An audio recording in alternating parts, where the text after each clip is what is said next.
Have you ever wondered why so many dinosaurs walked on two legs? The trait of bipedalism was especially prevalent amongst the carnivorous theropods, all of which moved about on their two hind limbs, including the famous tyrannosaur and velociraptor. In comparison to modern large animals, the vast majority of which are quadrupedal, that is highly unusual. Why do we not see big bipedal herbivores and carnivores roaming the lands of the world today? After all, evolution tends to converge on similar body plans, and the most successful designs are bound to be repeated, just like how eyeballs independently evolved multiple times in many separate groups of animals. This is also why thylacines, which were marsupials, happened to be very similar in form to some canids, which are placental mammals, despite the fact that the last common ancestor of these animals was similar to a shrew. But if the most effective design is always destined to be replicated, then why were the dinosaurs so different in their bodily configurations from modern mammals? It cannot be because theropods potentially used their arms in hunting and combat more than mammals do. Modern felids, cats big and small, use their front limbs for those purposes to a far greater extent than perhaps any dinosaur ever did, and they are very much not bipedal. Also, oftentimes theropods had greatly reduced front limbs, which rendered them mostly useless in a confrontation, as was in the case of the famous T-Rex, and even more so in the case of Carnotaurus. Differences in bodily design between different groups of animals that fill the same role in the environment exist, because evolution is not a process that allows living beings to change into any form imaginable. Evolution of complex animals can only work by modifying or reducing already existing bodily structures, such as muscles, bones, organs, and so on. This is why evolution of some types of living beings cannot always pursue the same paths as in other types. Some traits, such as bipedalism, developed very differently among different groups of animals. The secret of dinosaur bipedalism lies in their musculature, specifically in the muscle called the caudofemoralis, located at the base of the tail. Just as all other muscles of vertebrates, this one has its origin in marine vertebrates, which used it to propel themselves through water in the same manner that present-day fish do. When vertebrates adapted to terrestrial life, the function of the caudofemoralis was modified to pull the hind limbs back, allowing for the movement of legs on land. This configuration remains unchanged in modern reptiles and tailed amphibians, such as salamanders.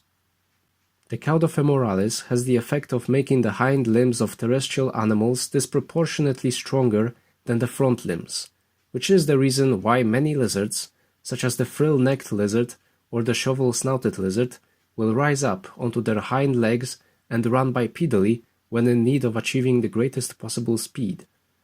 Basilisk lizards can even run upon the surface of water on two legs. The caudofemoralis is the reason why reptiles are so predisposed to two-legged locomotion. The trait of partial and complete bipedalism has emerged in many reptile groups, mainly in dinosaurs and crocodilians. In mammals, however, the caudofemoralis is not structured in the same manner as in fish and reptiles, which is why mammals do not have the same unevenly extra-powered hind legs. This makes bipedalism more difficult for them. There are very few bipedal mammals alive today. There is us, humans, who have our own unique way of moving around in a vertical position of the body, which is a form of movement very rarely seen in nature, today only partially replicated by penguins and bears forced to move on their hind legs by injuries to the front paws. There are also faster-moving, hopping mammals, such as the jerboa of Africa and Asia, or the kangaroo of Australia. Kangaroos have a similar body shape to two-legged dinosaurs, however their stance and movements are very different. When somebody takes an uneducated glance at a kangaroo skeleton, they might not notice anything indicating that this animal would not be able to move like a bipedal dinosaur. If a person not aware of what a living kangaroo looks like had dug up a skeleton of one, they might wrongfully arrange the bones in a very dinosaur-like manner, with a straight tail held horizontally above the ground, and the toes alone supporting the entire weight of the body. Similarly, one could arrange a dinosaur skeleton into a kangaroo-like posture by bending the tail to touch the ground, serving as a support, and planting the entire feet on the ground. But nobody could ever manage to force a living kangaroo to stand and move like a theropod, or a living theropod to stand and move like a kangaroo. The musculature of those animals is just too radically different, with the main culprit being the caudofemoralis muscle at the base of the tail. No mammal would ever be able to move in the same way that theropods did. The ones that come the closest are some pangolins, such as the ground pangolin, which often walks bipedally in a horizontal position balanced by its heavy tail. But pangolins cannot move very fast at all, relying mostly on their hard, keratinous scales for protection against predators. They also consume ants, which cannot run away from them. Some other species of mammals, like bears, can learn to move on their hind limbs on occasion, or when their front limbs become crippled, but such a form of locomotion is not efficient for this lineage of animals.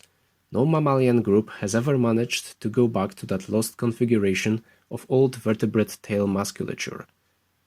That is because evolution of complex animals may only work with already existing structures. It cannot go backwards. Once a structure is lost, it is lost for good. A good example of this law is in the amount of fingers or digits of any given species.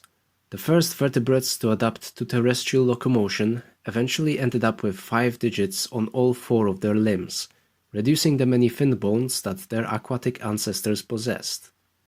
I do not know why 5 ended up being the optimal number, but no known terrestrial vertebrate since the reduction occurred has ever increased the number of digits above 5. There are bodily defects such as polydactyly, which cause the presence of additional digits, but they are, however, of limited functionality.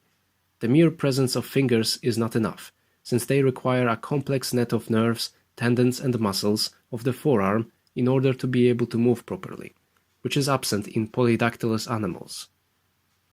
Having 5 fingers is the basic state for tetrapods. Many species have, however, further reduced that amount to 4, 3, 2, or even just 1. Felids and canids have 5 digits on their front paws and 4 on their back paws. Kangaroos and many birds have only 3 digits on their hind limbs. Ostriches, goats and deer have 2, and horses move only on a single finger, the hooves being the equivalent of fingernails. It could be argued that some arboreal mammals, such as giant pandas of Asia or aye-ayes of Madagascar, have a 6th finger, but that is actually just a modified wrist bone called a pseudo-thumb, which is very limited in its movement. A true increase in the number of fingers to up to 10 instead of 5 has only ever been observed in the fossils of the extinct Ichthyosaurus, which was a marine reptile whose finger bones were sheathed in fins, and therefore the fingers did not need to be mobile. It is interesting to mention here that amphibians, reptiles and birds exhibit a tolerance to evolutionary changes in the number of their phalanges, finger bones, and cervical vertebrae, neck bones, that is not seen amongst mammals. For instance, long-necked birds, such as swans, can have great many more cervical vertebrae than ones with shorter necks, while giraffes, which are mammals known for their extremely elongated necks, have the exact same amount of cervical vertebrae as humans do, that number being 7, only theirs are simply longer. The only mammals that have a different number of cervical vertebrae than normal are sloths, having up to 9, and manatees, having 6. Their uniqueness is allowed perhaps by the slow metabolism of these animals, since changes in the number of cervical vertebrae as a result of mutation in other, more active mammals are always correlated with severe health problems and premature death. This indicates that the genes responsible for the number of neck vertebrae are also responsible for other crucial functions in mammals, which have a low tolerance to modification. Evolution of complex animals cannot create entirely new structures or bring back lost ones. It can only work by modifying already existing organs, which develop in simpler organisms for whom evolution can be a more radical process. Evolution is not, after all, always a process of acquiring greater complexity or advancement of form. Sometimes, losing complexity and simplifying the form is beneficial, as is in the case of many parasitic organisms. Not even what are perhaps the most unique and unusual of all mammals, the cetaceans, the group that includes dolphins and whales, had re-evolved the tail musculature of our ancestors. The fish-like body plan evolved independently to an almost identical degree in many separate lineages. In fish, reptiles, mammals, and even mollusks, as seen in the philiro, a sea slug with a fish-shaped body. It has emerged so many different times because it is one of the most efficient shapes for movement in open water. And yet there are distinct differences in the body configuration of cetaceans and that of other similarly shaped animals. Fish move their tails from side to side, while dolphins and whales move them up and down, which is reflected in the structure of their tail fins. In aquatic mammals they are horizontal, while in fish they are vertical. Those extinct reptiles which were adapted to a fully aquatic lifestyle, such as Ichthyosaurus, moved their tails from side to side, just like fish, since the function of their caudofemoralis muscle had not been lost like in mammals. This movement can be observed when modern reptiles swim, like the Galapagos marine iguana or the crocodile do on a regular basis. Whether cetaceans would be more efficient with a different tail musculature, I cannot say. Dolphins still manage to be faster swimmers than most sharks, although the reasons for that are mostly their warm-bloodedness, the properties of their blood and heart, and their ability to breathe atmospheric air, which is richer than water in energy-releasing oxygen. Certain sharks are semi-warm-blooded, like the mako shark and the salmon shark, and they indeed are capable of moving faster than dolphins on short distances. On top of that, the fastest swimming animals in the world are fish, such as sailfish and black marlin, which can be more than twice as fast as the fastest cetacean.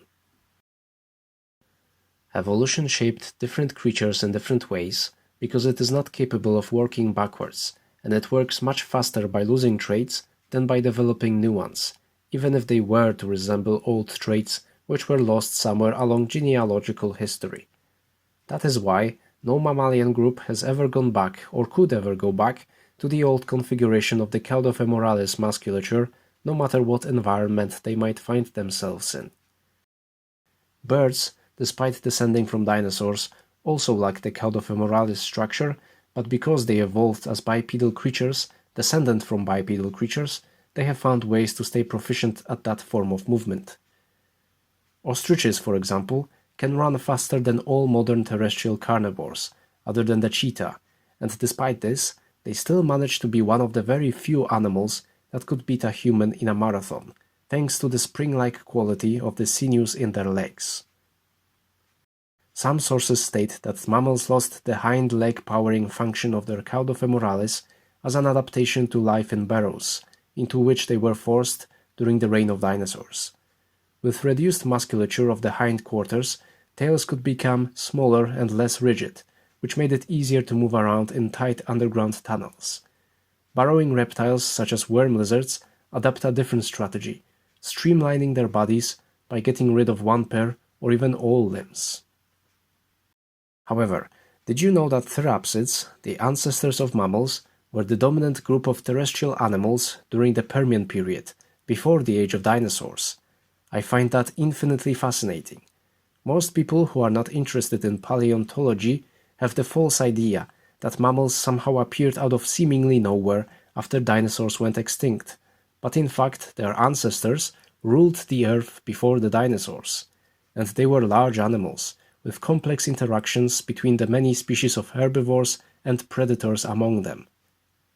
Only after they were decimated in the biggest known mass extinction event in the history of our planet, appropriately dubbed the Great Dying, did the dinosaurs gain the space to develop and dominate the world. This invalidates the hypothesis that mammalian ancestors lost their reptile-like tail musculature after being banished into their burrows by dinosaurs, since even before that they already had smaller, reduced tails when compared with other vertebrates at the time. It seems that therapsids simply evolved to be built different from the start, trading the strength of their hind limbs for an increase in the strength and dexterity of their front limbs. The opposite was the case among bipedal dinosaurs, which most often displayed a trend of reducing front limbs and strengthening the hind limbs. This is one of the reasons why complex tool usage could never have evolved within that group of animals, since their only pair of strong limbs was devoted to locomotion. Some bipedal dinosaurs, such as Therizinosaur, which was a rare herbivorous theropod, did possess long and powerful arms, but that seems to have come at the cost of their overall mobility and the strength of their hind limbs and tail, since their bodies were not streamlined for quick movement. Therizinosaur, being a herbivore, did not need to quickly chase after prey, and when it came to predators, it most likely used its giant, dangerous claws to fight off any threats instead of running away from them, which is a strategy also implemented by the modern giant anteater. In the case of our ancestors, the therapsids, thanks to superior arm strength, many of them were already the most effective burrowing animals before the existence of dinosaurs, and those burrowers were simply the main group of therapsids that survived the Great Dying, after which dinosaurs emerged to have their own age of glory, while the ancestors of mammals waited in their underground tunnels and in the shadow of night.